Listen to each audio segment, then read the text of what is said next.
Hey everybody, this is James. I'm the VP of Sales and Marketing here with Leap.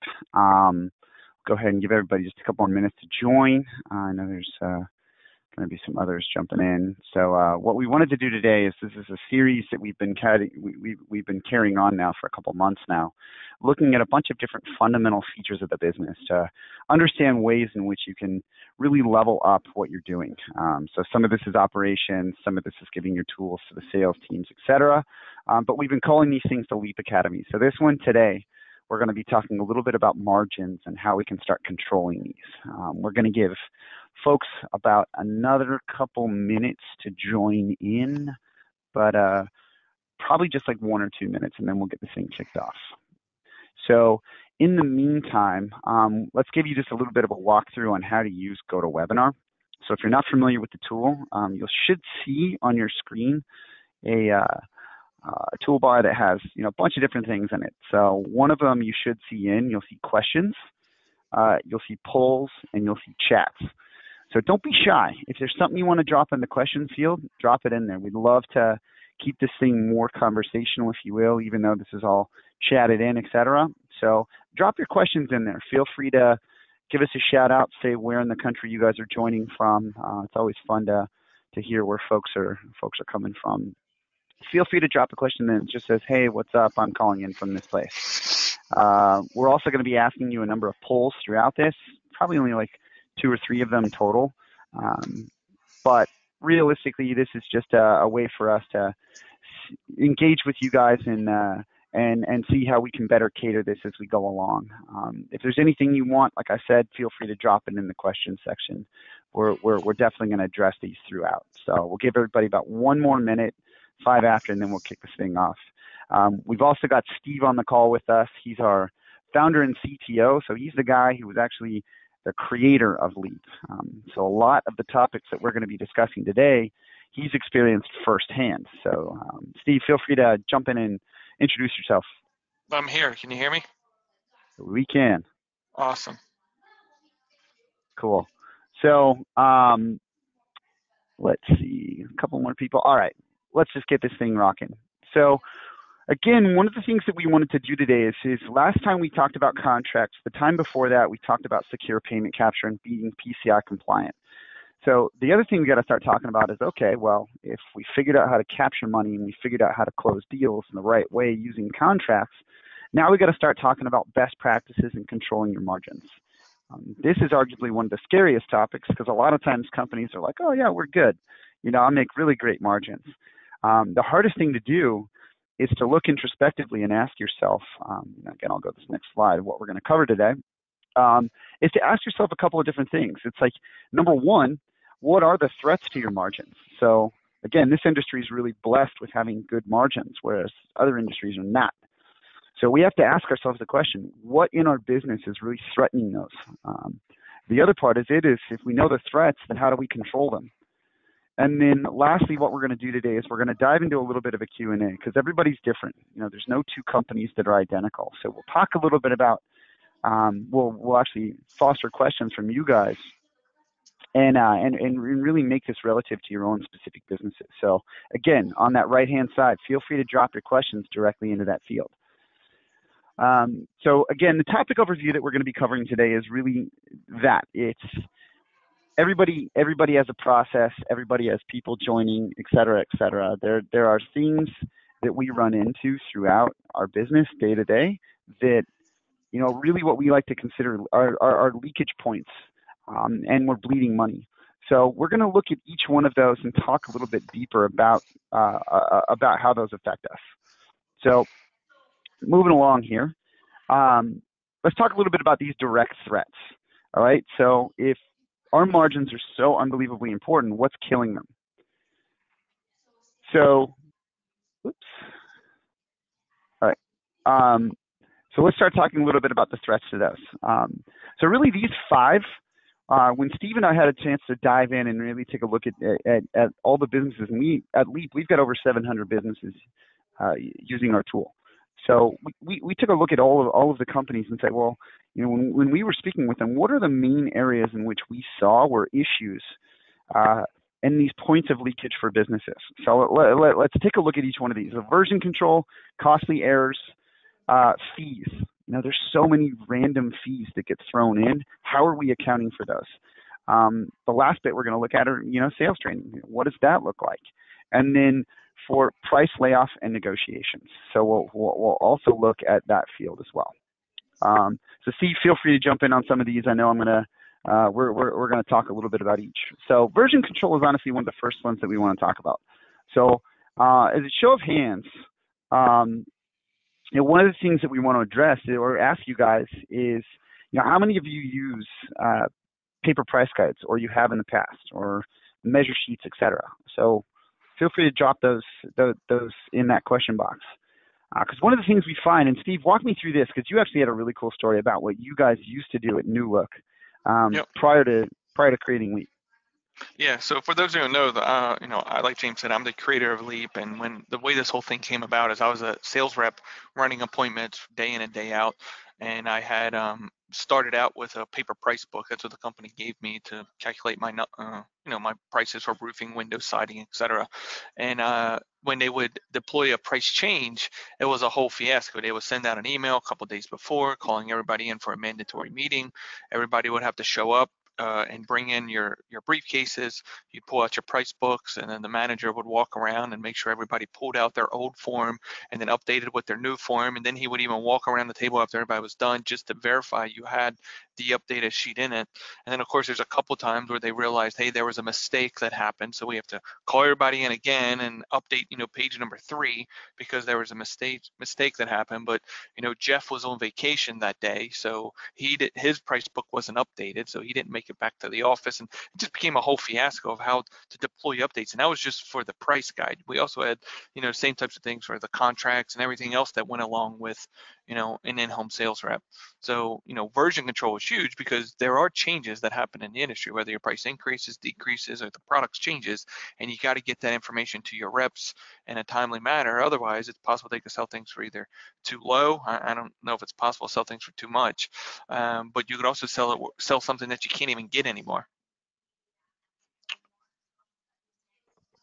Are you still there, James? So again, sorry about that. So if you guys aren't actively updating these things and your reps aren't going into the field armed with the most current and up-to-date pricing as well as combinations, you're opening yourself for a lot of errors, selling things that don't exist. And then 2, let's just say there was an increase of 2% going into the home, you're already selling at a disadvantage. So the second you start laying off price and giving discounts, etc., unfortunately, you're already 2% before you even start. So there's a lot of crazy things that can happen with version control, and it's often overlooked, but it's hugely important. The next thing we got to take a look at are the errors. Every single one of you, and feel free to put a little +1 if you've ever had to have that really awkward conversation with a customer because one of your reps sold something that doesn't exist. Or, oops, hey, yeah, we'd love to sell you that, but unfortunately, it just doesn't come in that color scheme. Sorry. Like, it's not a fun conversation to have at all. So, yep, thank you. I love the +1. So again, when looking at this stuff, it happens. Those are the worst conversations that you can possibly have. Reps are incredibly good and strong at speaking with people. They're great at creating value, overcoming objections. At the end of the day, they're just good at selling. You have to also factor in, too, that they're really not that good at math. Sometimes they can be pretty lazy. They're always going to find that path of least resistance between point A and point B. And then when it comes to following process and following up with the details, that's not their strength. They're, sometimes, unfortunately, we consider them almost blunt objects. It's go in, run the lead, close the job, next, etc. The problem is if they make mistakes, we have fairly high turnover in this industry. If they make a mistake, that's staying with you. You're the business owner. That's your brand. That's your baby. Guess what? Their issues or their mistakes or their mess ups are going to stick to your name like glue, cost you money, burn your reputation, etc. There's a lot of issues that come along with this. So you got to see exactly what you're doing to lock that down and prevent those things from happening. So moving on. Fees. And, oops, lovely. So you got to talk a little bit about fees. Yeah, you like that? Oops. Yeah, that's a good pick. You like that? It's a great pick. I love that. Brilliant. Sorry, guys. But the other thing we're going to start talking about, you guys, are just fees. So when we go back in here and look at this, fees exist in a bunch of different areas. Financing, just that first bullet point, financing is not free. Financing is something that you offer to customers because it ultimately sells more deals, but it absolutely costs your business money. So if you're not accounting for those on the floor of your job, sometimes those things, depending on the size of the jobs that you run, can exceed thousands of dollars. And we'll show you what that looks like as they're built out. The other piece is we also got to take a look at, where your promotional incentives lie. Are you accounting for those promotional incentives? Some of those, when you take a look at it, are a couple $100 here and there. Like a couple $100 is nothing to just shy away from. That's money that adds up at the end of the day. Processing fees. So, Steve, why don't you walk us through too just some of the other things that you've run into? Obviously, we have a lot of cool partnerships with payment processors, but at the same time, again, taking a credit card, taking checks for those next two, those are big issues. So with processing fees, walk us through some of the stuff that you've seen. Yep. So, it's something that you face, like it costs money to sell a deal. They were just built-in cost, whether the deal's $500 or it's $1,000 or $10,000. You have associated fees. Like I remember before the company that I worked for started using Leap, they would create separate folders. They had an office manager, and there's basically just administrative administrative cost associated with just getting a job through production. There were credit card fees, right? The payment processing fees. A lot of times you just build that into your price, but you might be able to get a little bit more competitive, especially if it's a really big ticket, if the customer is willing to pay with a check as opposed to a credit card. So you might have fees built into the cost of your pricing to account for credit card processing. But when you're, up against a bid and you need an extra $100 and the customer's willing to pay with a check, well, you might be able to deduct that from the payment processing fees if your rep could do that in a way that they don't forget, or mess it up. And then the opposite is true too. If you have a deal that you're cutting all the margin possible out of it and you're not accounting for your credit card processing fees, well, then you could sell a deal at and actually lose money. And then we also have like minimum and maximum size deals because of all these built-in costs into the job, into any job, again, whether it was a $500 job or a $5,000 job. We had deal minimums, like I believe it was like $2,000 or $3,000 that you weren't allowed to sell a deal below, because if that's basically there isn't enough profit margin in the deal to go through that entire process for those very small ones. So you want to make sure there's enough margin built into it. And then as far as like maximum discounts, you don't want your rep selling it below a certain profit margin. So how do you make sure that they account for that and also account for the fees? And if they're off the processing fees, if they're offering financing, how do they account for the financing fees? And then they would have like we would do these $500 coupons or giveaways or gift cards or whatever you want to call them, and those will fall into the promotional incentive categories. And how do you train the rep to make it so that they account for all of these things, so when that deal gets turned in, there's still enough meat on the bone to keep the lights on at the end of the day. Exactly. And then when it comes to administrative fees, guys, we all know there's little things that happen on the back end, whether that's somebody at the home office processing an application, running credit, all those little onesies and twosies that exist. Oftentimes, you have to make sure that you account for those administrative fees in the bottom line of your job. Otherwise, unfortunately, you're going to find yourself running into issues where sometimes you account for it, other times you don't. Another one that we look at is the minimum deal size. Like, great, guess what? It costs money to send a team out to a house and run a job. If your margins aren't there, unfortunately, the labor is going to eat it up, and you lose money on a job. There's no fun in that. Granted, sometimes people look at that as a long-term expense in really just creating a lifetime customer. But with the amount of competition that exists these days, you can't rely on that. You have to look and make sure that at the end of the day, you can pay everybody involved, your sales reps plus your install teams. And then lastly, your maximum discounts. So what's stopping your reps from putting in a maximum discount? What's preventing them from just giving away the farm? And that farm is not theirs. That farm is yours. It's your business. Those are your products. They're the ones who are representing your brand. So what's stopping them from just totally undercutting your deals? So we'll take a look at each one of these. The last thing, and I would say as we look at this, when it comes to the most impactful um, and arguably the scariest thing is negotiating skills and price layoffs. So um, this is something Steve and I joke about all the time, especially when we do demos with customers. We still love to jump in and do those. Uh, Biggest question that comes up is, are all reps created equal? Is everyone going to sell these in the same exact way? And reality is the answer is hell no. Of course they're not. So Steve, feel free to jump in. I know when we were going over this earlier, you had a couple really cool Yeah. insights on this to share. So it's funny, like we have, when I worked for New Look, which is a company out of Baltimore, which is where this whole thing was created. I remember we had very strong reps that could close deals consistently, but there was a handful of them that were very strong at closing, but they just could not get enough margin in their deal. So we had guidelines where you couldn't sell the deal below a specific profit margin, and if you did, your commission was zeroed out. And in some cases, they would have to go back to the customer if you sold it too low, where there was no profit margin in it, and they wouldn't even install it. They would basically just give the customer their money back. But I remember there was a rep that I work with. I was very good friends with him to this day. I'm good friends with him, and I was like, his name was Matt. And I was like, Matt, if you could just sell the deals for a couple dollars more, you'd make a lot more money than you're making. And it gave me a thought. Like we were using Leap at the time, so when it for all just started to roll out, and I remember I went home and I was like, you know what, I'm going to trick Matt into selling it for more because he can close the deals. And in home improvements, the pricing is not an exact science, right? There's one rep will come in at one price and you send a different rep out with the same price guide, and he'll come up with a couple dollars off, and it'd be sometimes $1,000 difference. So I was like, if I could just trick Matt into selling it for more, he would make more money, and the company make more money, everybody would be happier.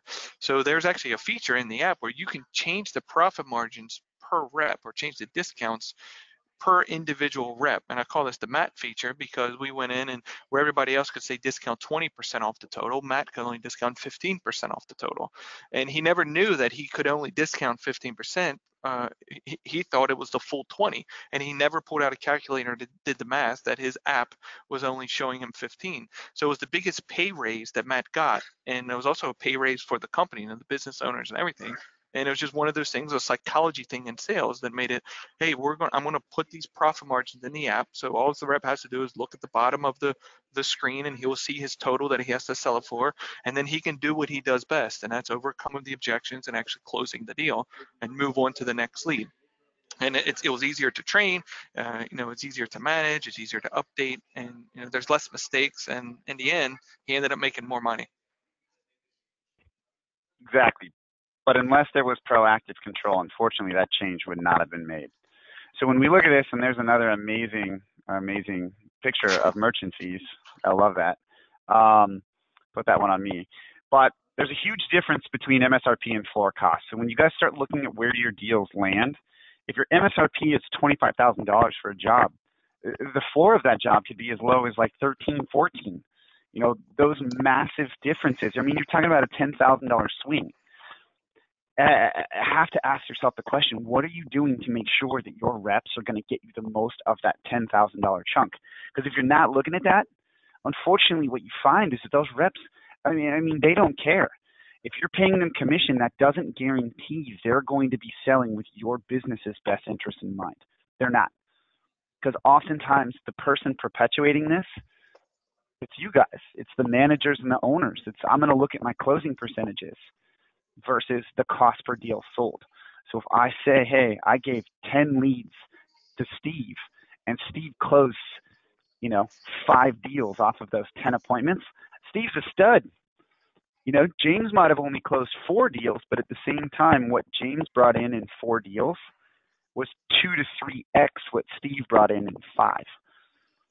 Granted, that would probably never happen in real life because Steve's way better at selling than I am, but Hey, the reality is, on that, it there happens. were reps that and I see it all across the industry. There's reps like where, let's just say they both sell $1 million in a year, And Rep A, he might make let's just say $100,000, and Rep B might make $150,000. Why is that? They both sold the exact same amount, and that's because the second rep is doing things where he's getting a higher dollar per ticket. Maybe he has a higher closing percentage. Well, I mean, if they're both selling $1 million, obviously the one who's selling it, who's making 50% more income, is selling it at a much higher profit margin. And how is that? So you're definitely going to have that in the industry where you have some reps that they'll sell $1 million, but they make no money. You have other reps that sell $1 million and they make too much money. Yeah. So again, going back to it, you have to look at what metrics you're doing, because oftentimes what people don't recognize is that you created the issue and you didn't even realize you did it. So there's a lot of things we have to take into consideration, especially when looking at the stuff at the end of the day. So let's keep rocking with this. What we're going to do is we're going to show you now how to control these. I mean, we can't tell you the problems and not show you what to do with it. So again, Steve has a really cool background with this. We also have to consider too where Leap came from. So I'll kind of introduce him, go through exactly who he is. He's been on these webinars before. I'm sure you've heard his story or seen it in some of our media or publications, but Leap is not a new product. Like, Leap is something that's been around for the better part of 6-7 years. It was created inside of an exterior remodeling company. And before it was ever offered to any outside companies, it was run with over 40 sales reps at any given time throughout the year. You look at what they did, and they ran into walls left and right, learned the business, recognized where bottlenecks were created in different departments, whether that was production or install or finance, whatever it was.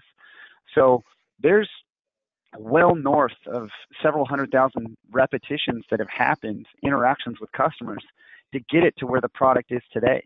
So the fact that Steve has been a sales rep, he has run into these things personally, but now also as a business owner, he's been able to really look and see how this impacts not only the operating owner side, but also the rep side. So giving people the tools to be successful, but at the same time, locking down the system so that you're protecting your business. So Steve, is there anything else you want to add to this? I know you've got an amazing story. We don't need to dive in too much right now, but I think there's a lot of really cool things you bring to the table with this and why you're on this today. Yep. Yeah. So, I mean, just to kind of piggyback on what you said, I just think it's important that this Leap is a software that was built, I always say, from the inside out. So there was never an intention to actually take it to market. It was actually kind of sales reps who were using it would go work for other companies. And, word kind of got out that there was a software that was out there. Actually had companies started to reach out to me to bring my software to them. And, kind of the rest is history. Signed one up. After I signed one up, I was like, oh, let's see if I can get another. And then it was actually kind of overwhelming. So it's only been around on the market for about 2.5 years, but the software is almost 10 years old.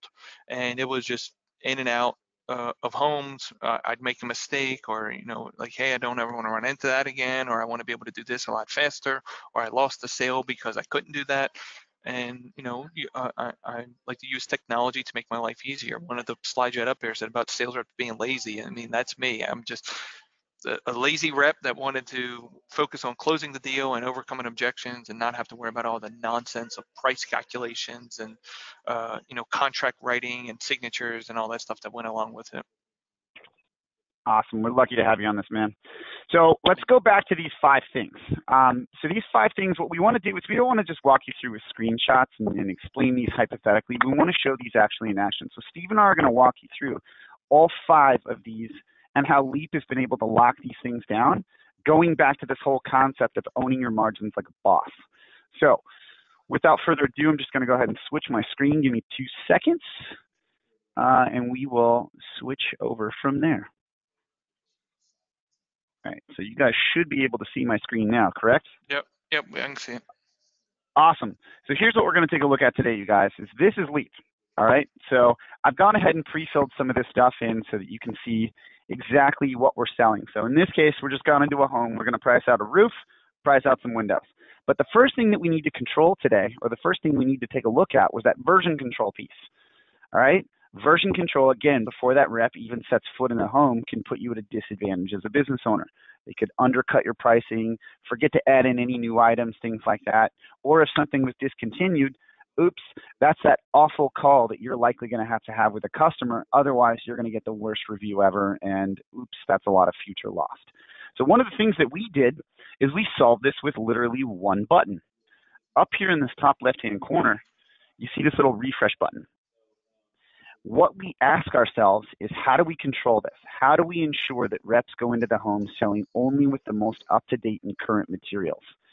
And then we said, well, what's the most important thing to a rep? Money. The only way they're getting their money is through their appointments. So in order for a rep every single morning to get their appointments for what they need to run throughout the day, they have to hit this refresh button. When I do that and I hit refresh, a couple things are happening. You'll note it's not only pulling in my appointments as a rep, but it's updating my price guide. It's also going to be updating my financing. It's going to be updating any of my resource materials, etc., forcing every single one of your reps to be selling with the most up-to-date version at any given time. So with one button, we just took care of one of the biggest headaches for businesses, is ensuring that everybody is selling with the most up-to-date materials. Okay? The other nice thing too, One go ahead, thing Steve. on that, James, I remember as far as like updating pricing, going back to when in the beginning of this webinar when we were talking about, if you have a price increase and you had to bring all your reps in to give them all new price books. Well, I remember when the price of fuel was going crazy, right? And gas got up like, I think like $3 or $4 a gallon or whatever it was, $3.50, $4. And we kept getting price increases on our roofing shingles. So we would have to keep bringing the reps in to get price increases, their price books updated. To be reflective of what the distributor are. And they kept going up so much that, you couldn't just absorb that in your current profit margins. Like we had to update the price. So the pricing of our roofing, we really didn't even know what the price was at certain points. But with Leap, you're able to, like you could phase in a 5% price increase and your reps will never even know it. Like you would go in, we have a button in there, we call it mass price change. And you can just say, hey, select all products in roofing category and increase the prices by 5%, hit submit, and all of your reps devices were updating. And if you didn't want them to like notice, hey, well, I priced the job up yesterday and now today it's a different price, you could phase it in. You could do a 1% price increase over the course of, once a week, and your reps would never even know that the price increased. They just keep going on, because when we would bring the reps in and we would update their price books, there was a slight dip in sales, right? They'll go out that day, like, oh man, prices went up and I can't sell it for that much. It was already too expensive, blah, blah, blah, blah. And the reps always blame their, not selling a deal on everything else except that they didn't sell it, except themselves. And now you really don't even have to worry about your pricing as far as what your reps are using. You update it in one place, hit save, and then because your rep, like you were showing them, will use this software to calculate their number, they can't get to their appointment unless they use the app, and they can't use the app unless they have all the data in it to price up the job. So because you can control all that data remotely, you now have the keys to everything that they're doing in the customer's home.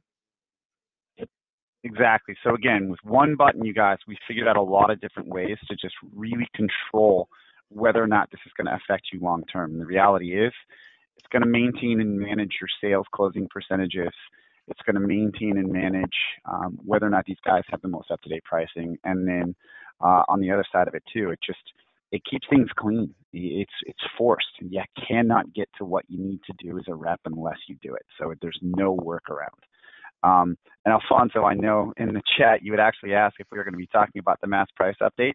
Oops, there you go. We can, and there it is. So we're happy to show you in detail what that looks like. Feel free to reach out independently, and we can set you up on more of that. So moving along to the next one, let's talk about costly rep errors. So I'm going to show you two examples of this in practice. So we can do this at the estimate level. We can also do this at the contract level. So let's just start talking about windows.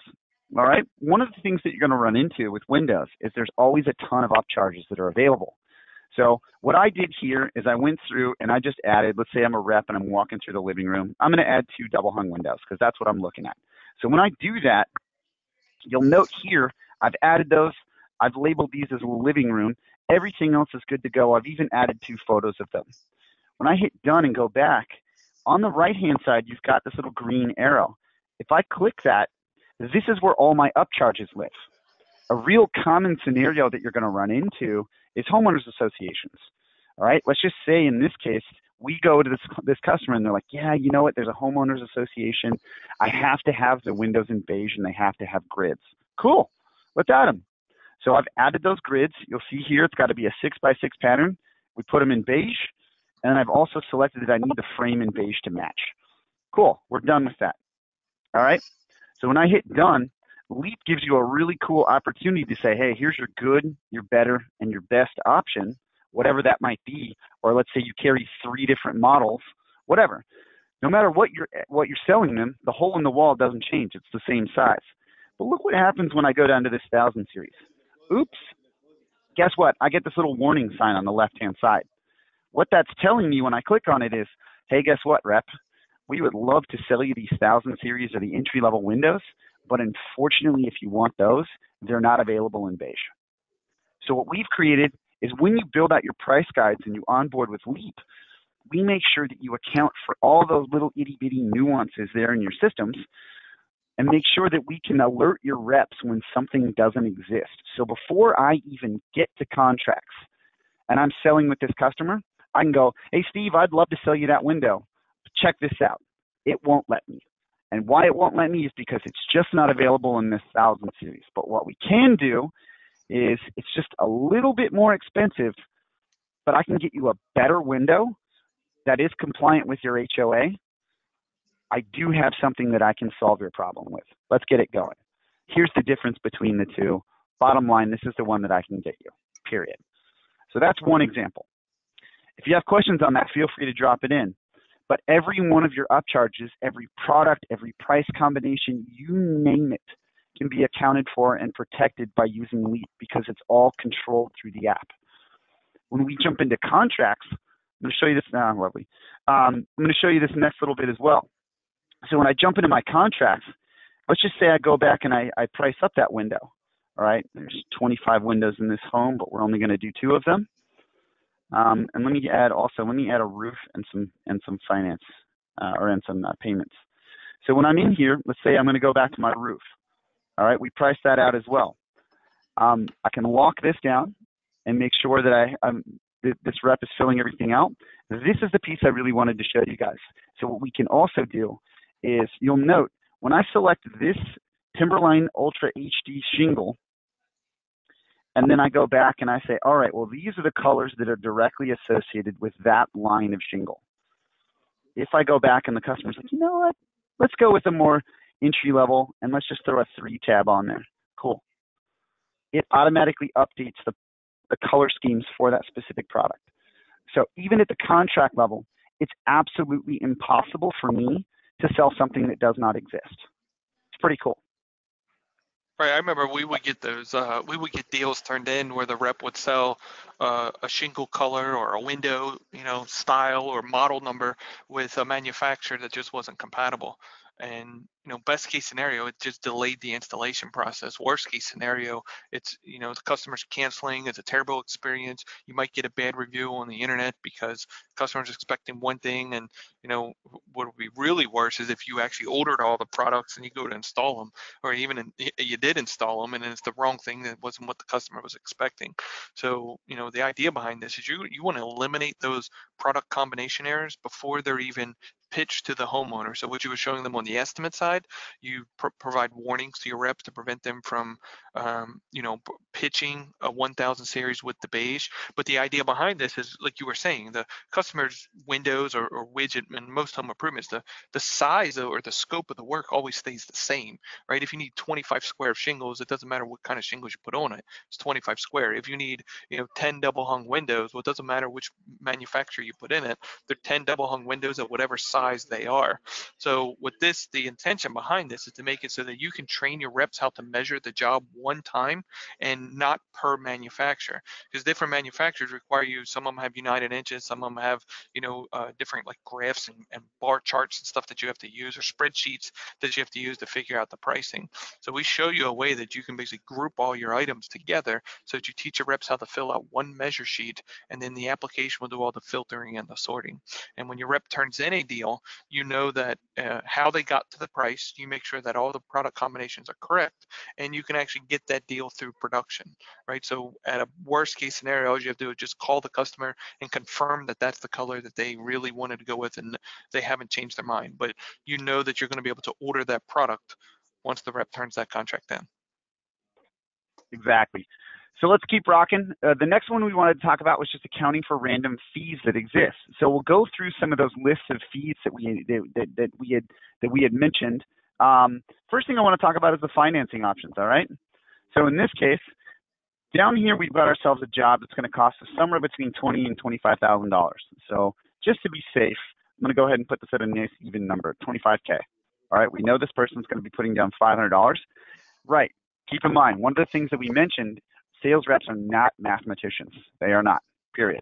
Errors can be made when reps do the math on paper, all right, or their iPhones or whatever it is. Errors will be made. So when they enter this stuff in, it's automatically doing the math for me saying that we're going to be financing $24,500. When I hit done, you can dumb down the total number of deals that you're going to be offering for this person. They're also going to, the app is also going to say, well, we're only going to be offering ones that are available at this price amount. So if there are other financing options that are just not available in this size of a loan, they're not even going to be listed. So let's just say this homeowner was like, I just need low monthly payments. What can you do? So when I'm here, what we've done is in the app itself on the right-hand side, you'll note that there's two numbers. The number in red is your merchant fee. In this case, what we've done here is we've organized them from least expensive to the business to most expensive at the bottom.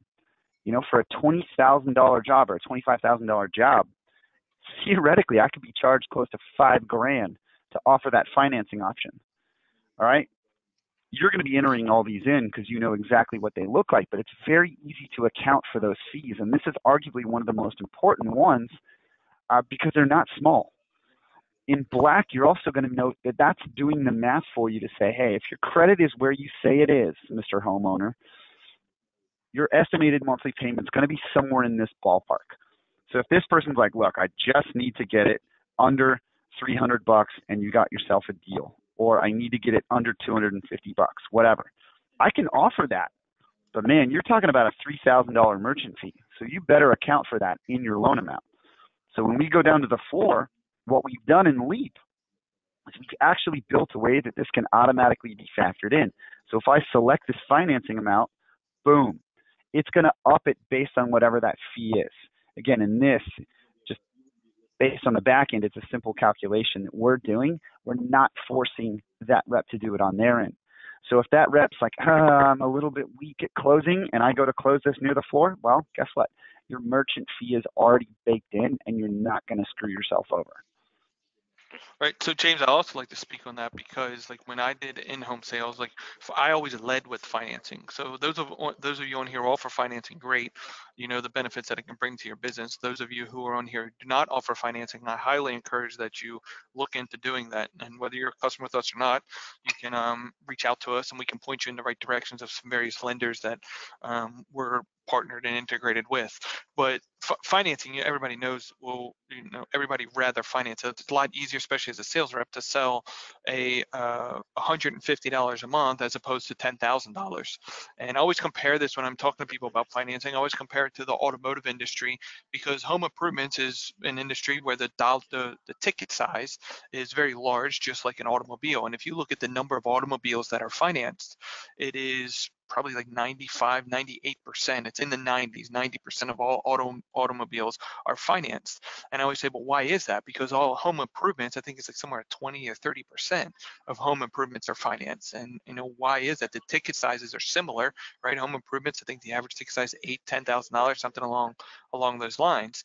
And it's part because financing is just not offered 100% of the time in home improvements. It is offered 100% of the time. As a matter of fact, it's advertised 100% of the time with automobiles. So one of the ways that you can definitely increase your profit margins is by increasing your dollars per ticket. So how do you increase your dollars per ticket? Well, you can just offer financing, and then when the customer wants to add gutters or add that extra the windows in the basement, or add that extra bathroom that they might be doing, it's only $60 more a month or $20 more a month, as opposed to, hey, it's $6,000 more, right? They might not have that in their checking account to write a check. But when you introduce financing, I guarantee you it will increase your dollars per ticket and your profit margins. But when you do that, it can also introduce more errors and more, you know, uh, learning curves that your sales reps have to overcome. So we kind of dummy that down in Leap, which you were showing them with our finance option section. Because when you go in here, just click on, say, that low monthly payments category. Click on that for me. Yep.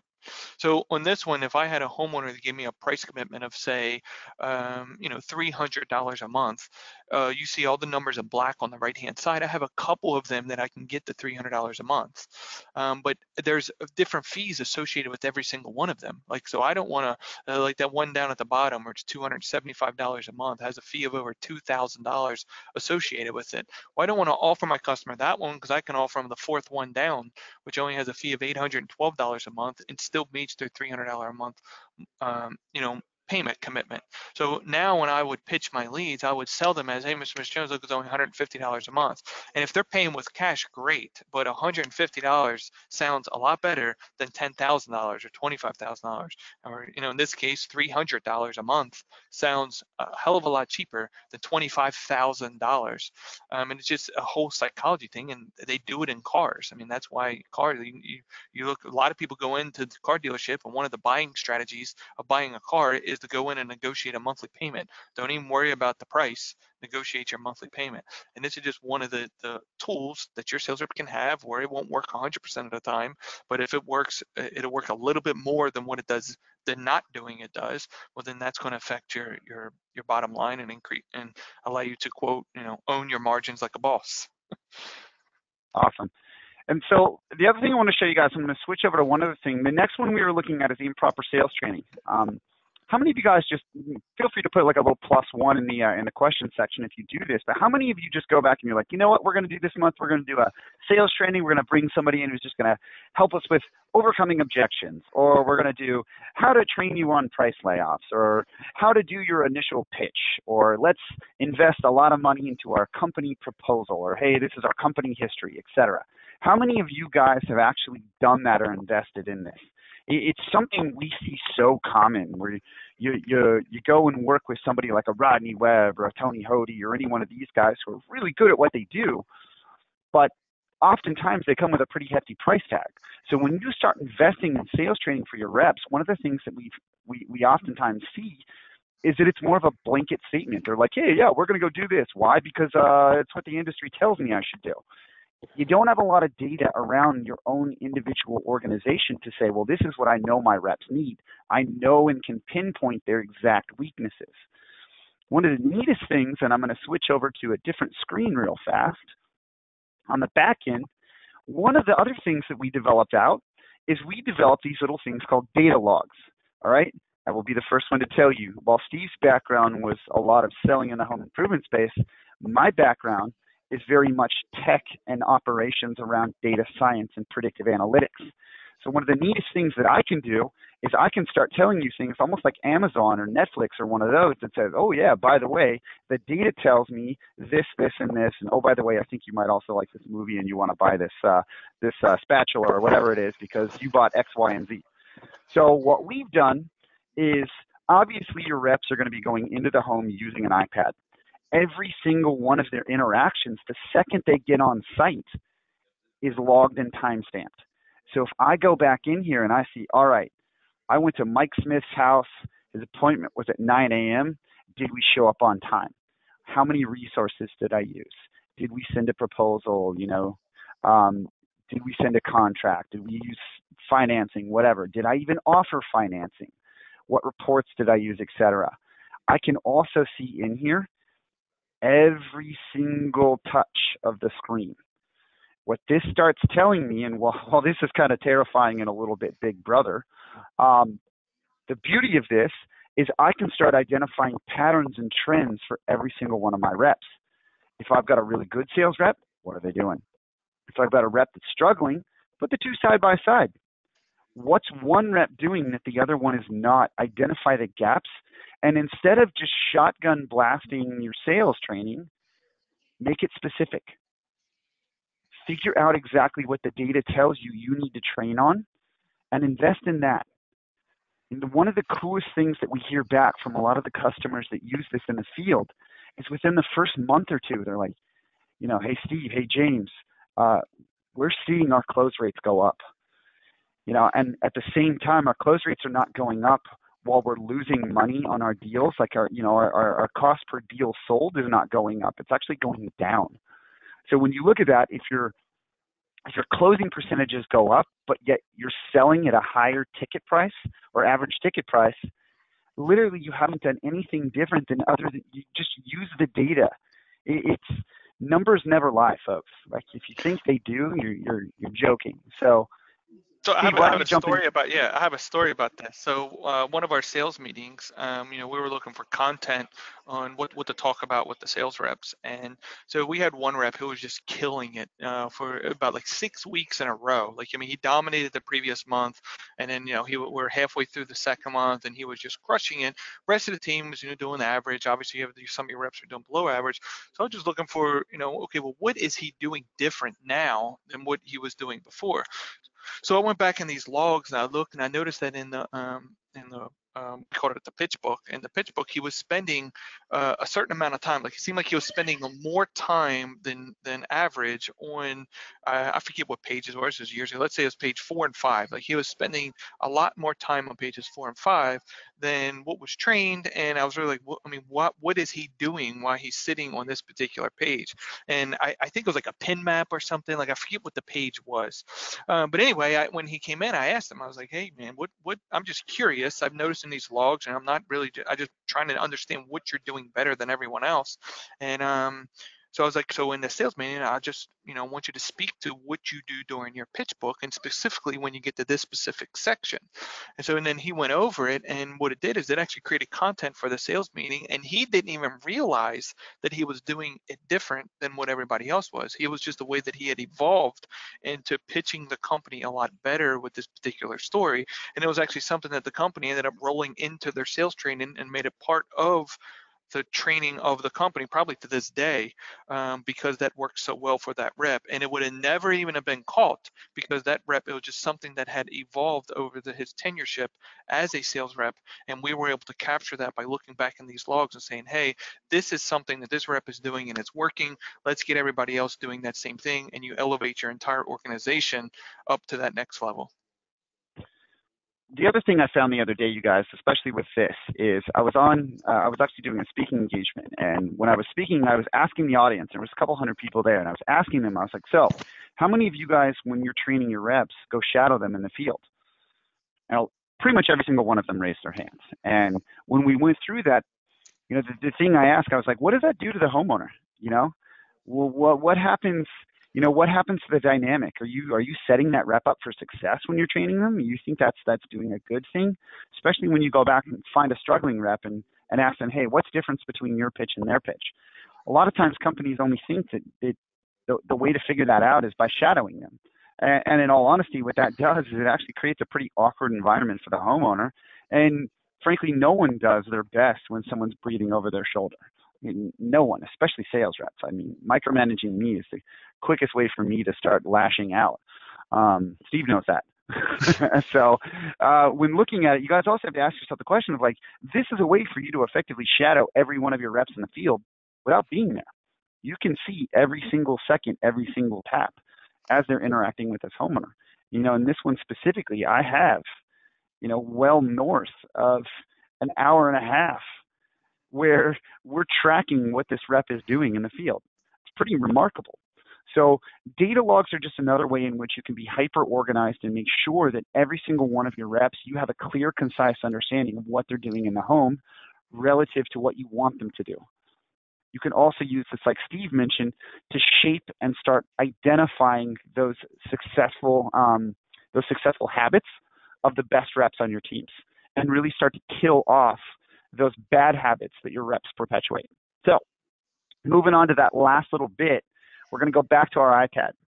Because the last thing that we need to be identifying here is we need to be talking about arguably the most important piece, which the most important piece out of all of this is going to be our price layoffs and negotiations. Like, this is the part where, again, this is going to be terrifying when we quantify this in just a couple of minutes, around what you guys are bleeding out of your organizations and you don't even know it.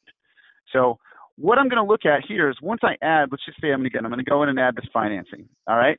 This is going to give you a really clear understanding of what happens. So in my iPad right now, you can see that I've priced out what a lot of you will see as just, a very common job. Throw a roof on the house, replace a couple of windows, right? Doesn't matter what you're selling. Steve's favorite thing, it's a widget. It doesn't matter. It's a bathroom, it's a kitchen, doesn't matter. Our product is our Leap is effectively product agnostic. Whatever you're selling, it works the exact same way.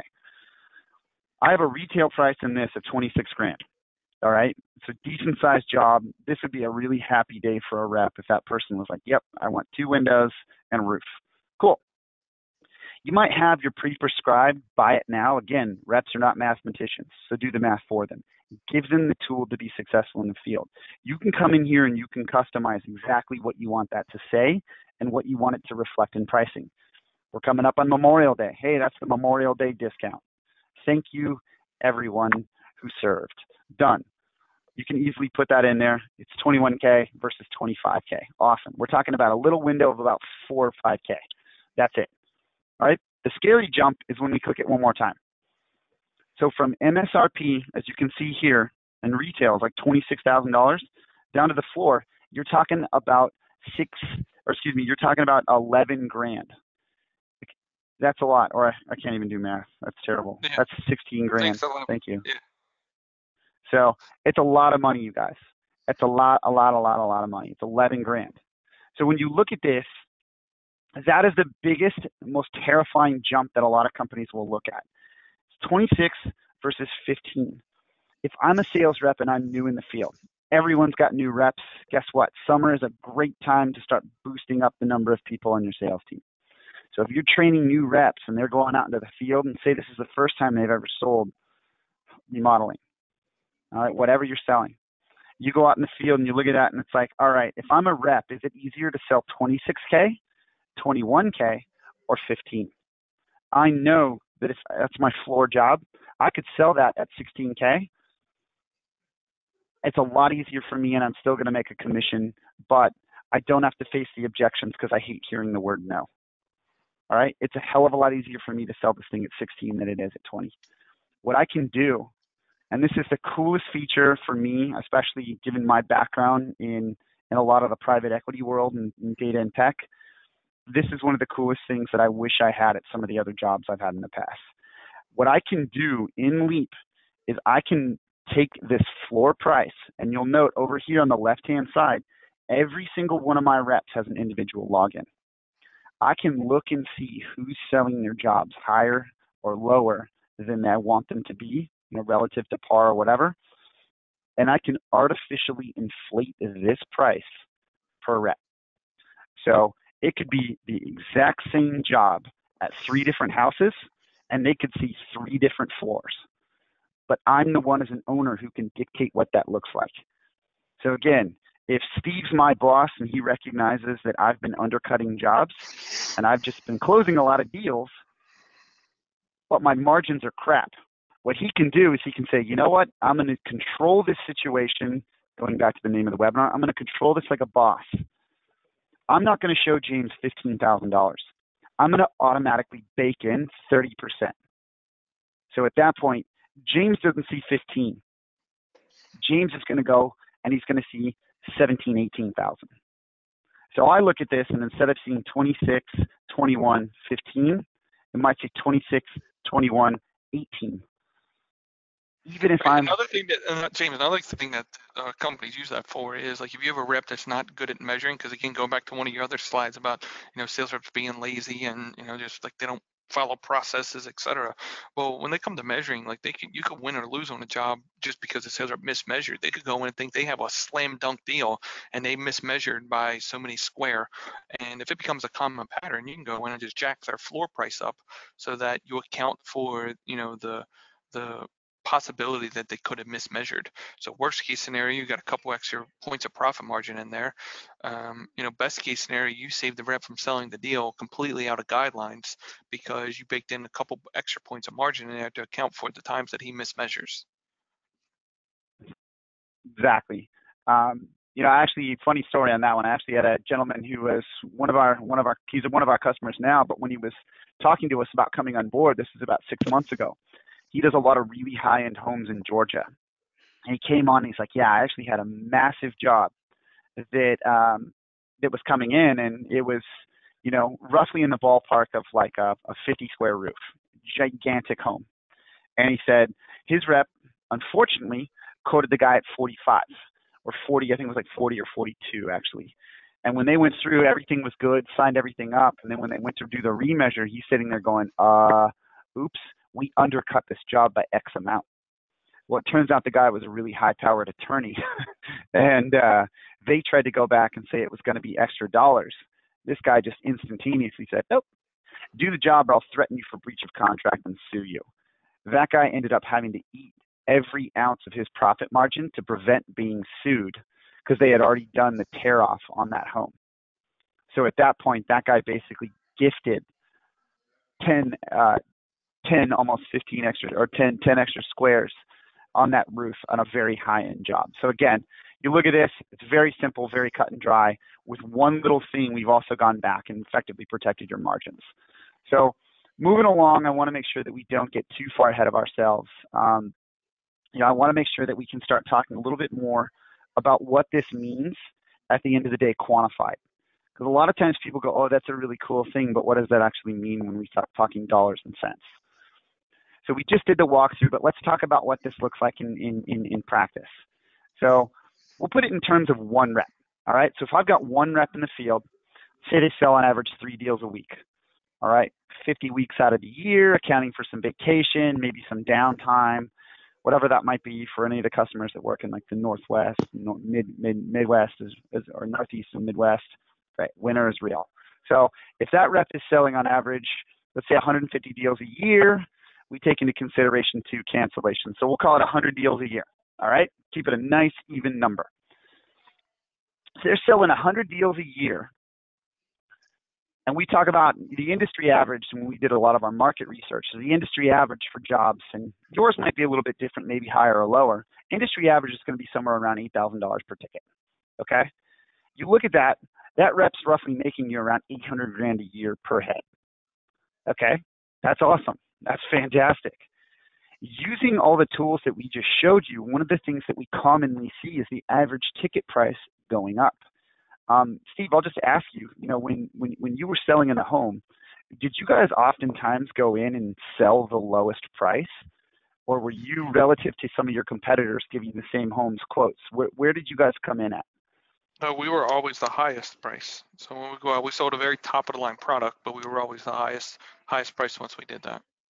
Yeah, so one of the things we found, you guys, is even when selling the high-end jobs at a higher ticket amount, technology builds just so much more trust, and you have all the data to tell you exactly how you can improve your reps. So not only do we see close rates typically go up, but we also see the average ticket price tend to go up. So when you look at that, let's just say you control your margin and add something as simple as 100 deals a year, you add another $500 per deal, literally by doing nothing other than changing a few clicks, minimizing some of those errors, etc. By doing that alone per rep, you're talking somewhere in the ballpark of saving $50,000 per year per rep. All right, I'm just going to tell you this. If you look at the cost of Leap relative to what you can save just by using the features, we tend to look at this when we get into the price negotiations, or we're really just laying off of what Leap costs for a company per year. They're like, I don't know. Do I want to pay that? The reality is, the ROI is the easiest thing in the world to calculate. We have a ton of customers using this. We see this again and again. If you save $50,000 per rep per year, the reality is pretty much every single one on this call does not have one rep. All right, you got 5 reps, 50,000 gain per head per year. Yeah, enjoy your extra $250,000. You have 10 reps, enjoy your $500,000. You have 20 reps, enjoy your $1 million. Right? This is a siren song for us. We hear it again and again and again. You know, you look at our website and you look at a lot of the testimonials from some of the juggernauts that we have on board. They have saved so much money and recouped so much in margin just by switching to us. It's unbelievably cool. All right, you ask yourself, cool, what am I going to do with $250,000 a year? I don't know. There's a couple ideas. It's kind of fun.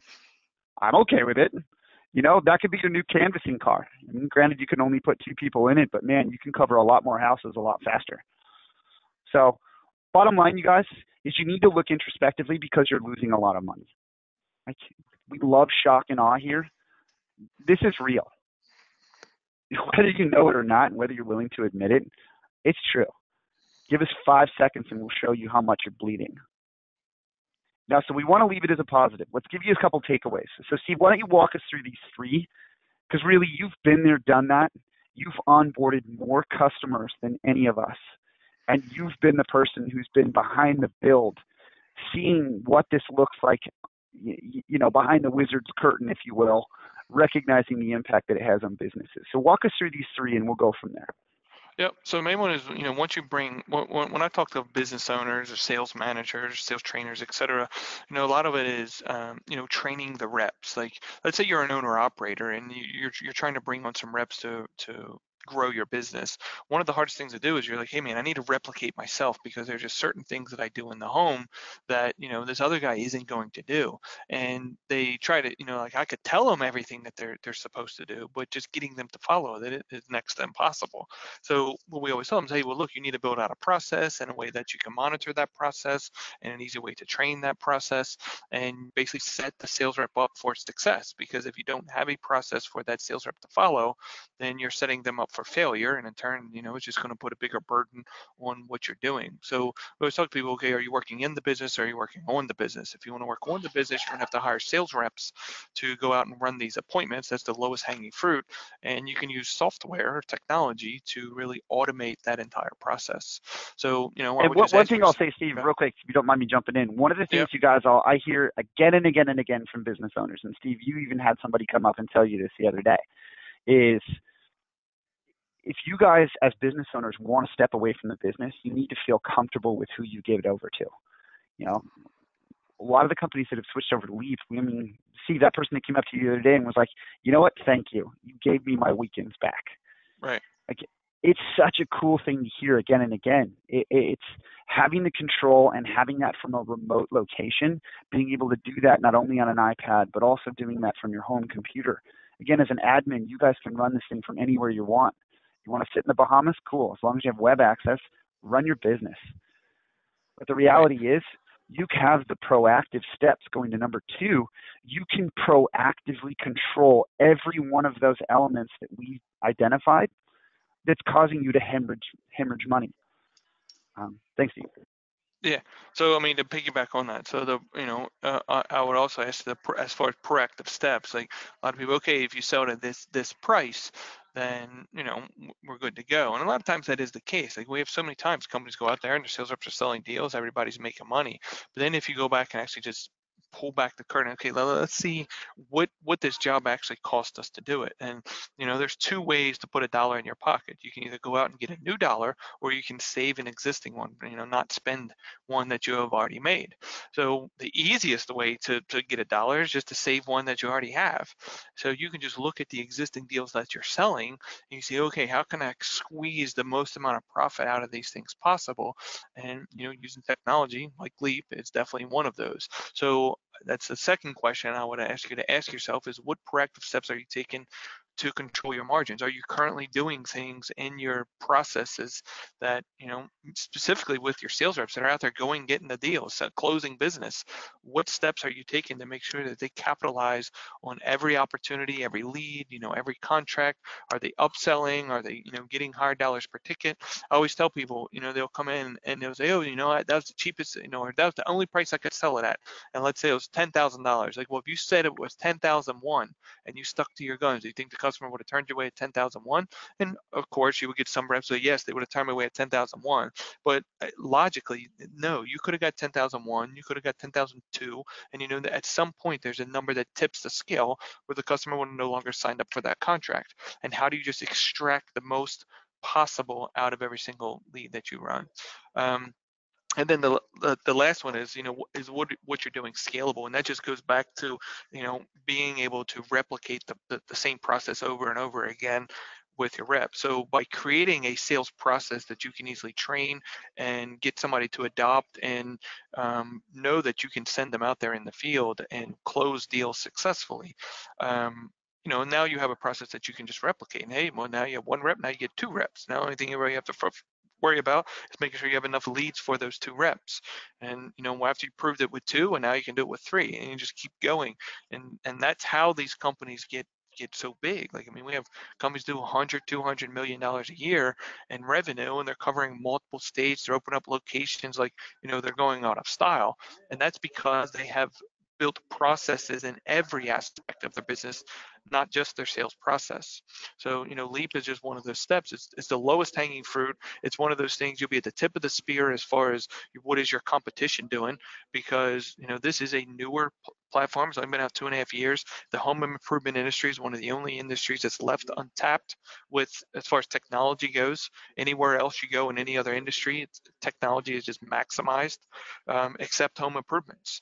So this is one of those things that you can adopt into your business, be at the tip of the spear, separate yourself from the competition. All the while, you're just wringing out more and more margin out of the deals that you are selling anyway. And you can do that. The other thing, and this is the final point that we'll make before calling this one today, you guys, is not only can you wring each one of those extra dollars out, you can do it fairly effortlessly. Everything that we talked about is a setting. It's not a real heavy lift. It's not a real, oh my God, I got to go back in and we got to do a month-long training series, or we have to do a 3-hour session on how to overcome objections. No. Everything that we just showed you is literally a setting. It's a toggle switch. So when you go to set it up, you're like, how can I control version control? Literally turn your iPad on. How can you control some of the other pieces for errors? Great. If you see errors in a very specific place again and again and again in your sales process, lock it down. Make it a required field. It's impossible to bypass. And then from there, as you go through, like we mentioned with the margins, etc., just do the inflation on the back end, and the rep has no idea you even did it. The beauty of all of this is you can easily take these steps to control your margins and proactively run your business, not with an iron fist, but just with responsibility. And it's almost a stewardship for what you're doing. So having that ability to control everything, leveraging technology, like Steve said, it doesn't matter if you have 1 rep or you have 1,000 reps. Technology is scalable and it does not fatigue. It's really, really easy to do. We'd love to talk with you a little bit more about it. So in conclusion, we want to wrap this up. Let's open it up to Q&A. If there's anything else, I appreciate you guys staying on for a little bit extra. Feel free to drop your questions in the question section. Is there anything you guys want to know or anything you want to cover? Can we do this? Can we do that? Drop that in there. We'll take a couple of these right now.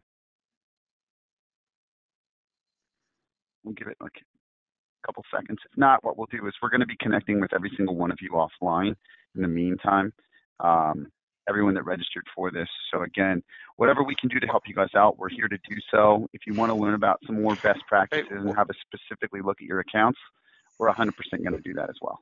One says, are we recording the webinar? We are 100% recording these. They're all uploaded to the YouTube channel. Everything that we do here is easily accessible. You can also reach out directly to us at info@leaptodigital.com. It's most likely going to be me personally that will respond to all of these. I love taking care of our customers and hearing what works for you and what you need. So Here's one. without How long does a demo? How long does a demo take if they sign up for a one-on-one demo? Cool. Yeah. So if we're going to go through that, somewhere between 45 minutes to an hour. It's really simple. We usually schedule for 45 minutes. The majority of the time, folks stay on that for the whole entire time, if not longer. We're here to help you guys out. So we usually carve out about an hour. It's really easy for us to get through what we need to. It takes about 2 seconds to realize that this is going to work. So anyway, as we go through, like I said, we'll be reaching out to any and every one of you. Steve, thanks so much for joining us today. Yep. Guys, really appreciate your questions. Really love every single one of you that actively use Leap already. In the meantime, like I said, we're going to be reaching out to each and every one of you who registered for the webinar just to make sure everything's good. Whether existing or prospective customer, we'll check in on you and we'll go from there. So again, thank you so much for joining the series. We'll be continuing to do these. We have another couple coming out over the next couple of weeks. Any questions you have, feel free to reach out, and we'll talk to you soon. Thanks so much, you guys.